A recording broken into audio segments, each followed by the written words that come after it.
going on, Jeromes? So a major topic this offseason will be the possible extension of Justin frickin' Jefferson. He's going to be playing on his fifth-year option as of right meow, $19.743 million with the same exact number as a cap hit. Now, Vikings want to do a little something in free agency as well as resigning their own guys.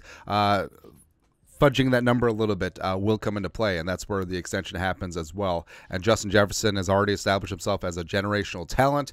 He is a talisman. He is a true wide receiver one in this league, and it's unfortunate, but still amazing that he was able to put up 1,000 yards receiving last year, despite missing basically 7.5 games with that hamstring, and then getting knocked out because of the hospital ball from Josh Dobbs in the Raiders game. And now, I mean, JJ is going to reset the receiver market. And also a couple factors in there is that CeeDee Lamb is looking to get paid. Jamar Chase is eligible to get paid as well.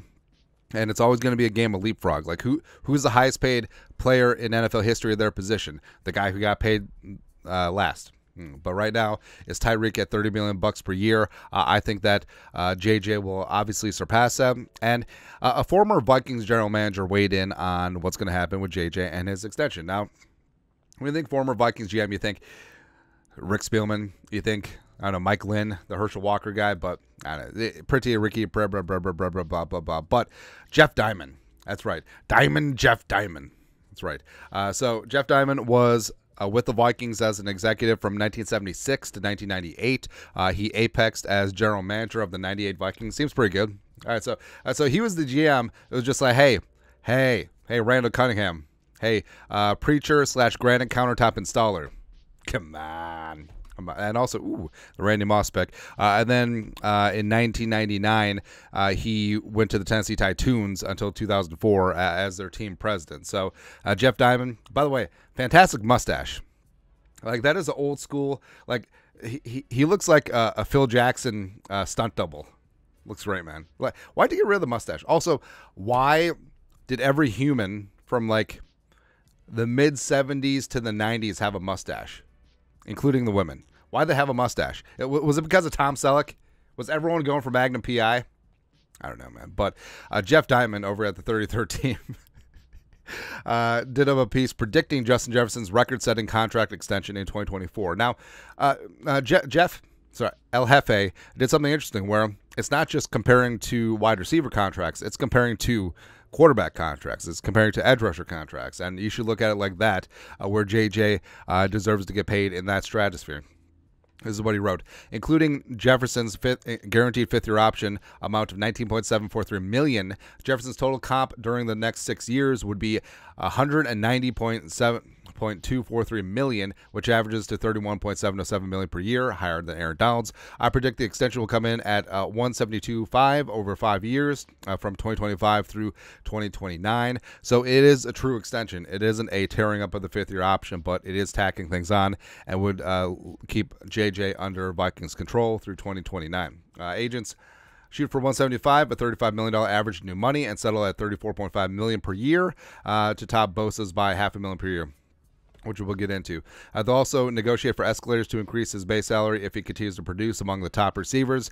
That way he's protected and would remain among the highest paid receivers in the latter years of the new deal, as the rising TV money and salary cap fuels increased player salaries. And that's a smart thing to do, and that's what superstars are able to do as well, where we all say it's like players should really only sign 2 to 3 year contracts, because that's basically what they are. And the years at the back end of the deal, they don't keep up with inflation. They don't keep up with the rising salaries, and it gives the team full control because there's no guaranteed money left. It's ridiculous. So, the better players are able to get more guaranteed money later in the contract, as well as the escalators that does keep up with the Joneses. A $172.5 million 5-year extension would increase his 6-year average, blah, blah, blah, blah, blah, blah. And how this impacts the salary cap. In Caponomics, Rob Thug Life Brzezinski. I don't know if Brzezinski is in the building at the same time as Jeff Diamond. That'd be funny, though. 5-year extension, $172, blah, blah, blah, blah, blah, blah, blah. $50 million signing bonus prorated, blah, blah, blah, blah, blah, blah, blah. That would replace his current cap number at $19.743 million, resulting in about $10 million in cap savings, which, the Vikings currently have around $30 million in cap space, just south of that. And if they extend Kirko if they extend Daniil. Both of them have a void year dead cap hit charges coming home to roost. Those stay prorated. And then also JJ's new deal, reducing his 2024 salary cap liability. I mean, it makes sense. And the Vikings could keep the band together, re-sign Dalton Reisner. They could bring in a cornerback or a D lineman. They could do a lot of things, man. And like we said, Diamond did something smart, comparing JJ's new money average of 34.5, not just against wide receivers, because obviously that's one, but against non-quarterbacks as well. So it's ironic that. So obviously Cousins isn't getting $35 million currently. He's probably going to get more, but he placing him against players from last season, he would have been a 15th highest paid player in the league. Ahead of him were all quarterbacks, and also I always find this so funny. People bitching and moaning about, Kirk Cousins' contract is completely destroying the salary cap. It's the 15th highest paid quarterback. Doesn't matter.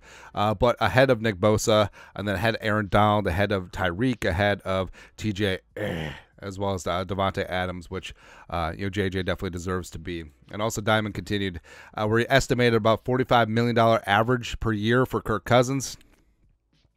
I don't know if Kirk would be able to fetch that on the open market. I think that his free agency prospects could be tamped down, especially since Belichick's not going to Atlanta. Like, around the league, where's he going to go? Raiders? Steelers? I don't know.